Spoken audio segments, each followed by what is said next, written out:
ভোলা মাছের নুন দিয়ে দিয়েছি, আর একটু দেবো হচ্ছে হলুদ। নুন আর হলুদটা মাখিয়ে নেব,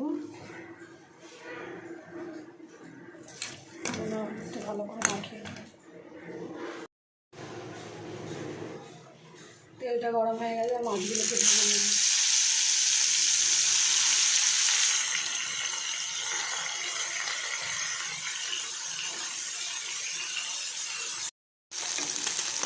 মাছগুলো ভাজা হয়ে গেছে, তুলে নেব।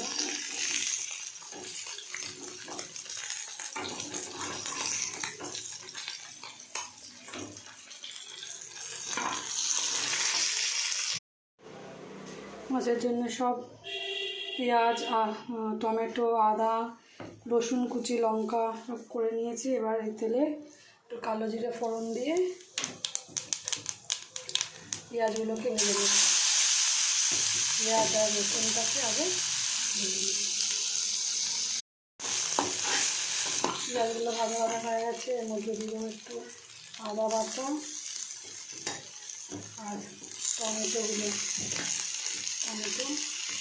আর দিয়ে দেবো হচ্ছে জিরে গুঁড়ো, লঙ্কা গুঁড়ো, হলুদের গুঁড়ো দিয়ে এটাকে কষিয়ে নেব।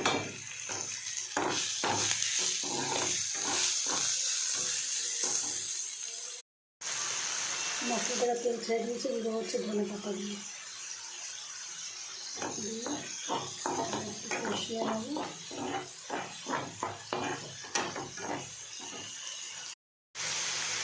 দিয়ে পরিমাণ মতন জল,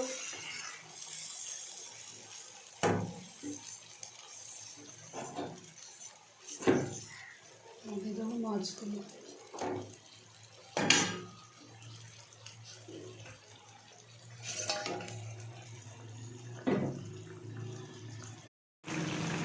ভোলা মাছের ঝালটা হয়ে গেছে, এবার এটাকে নামিয়ে নেব।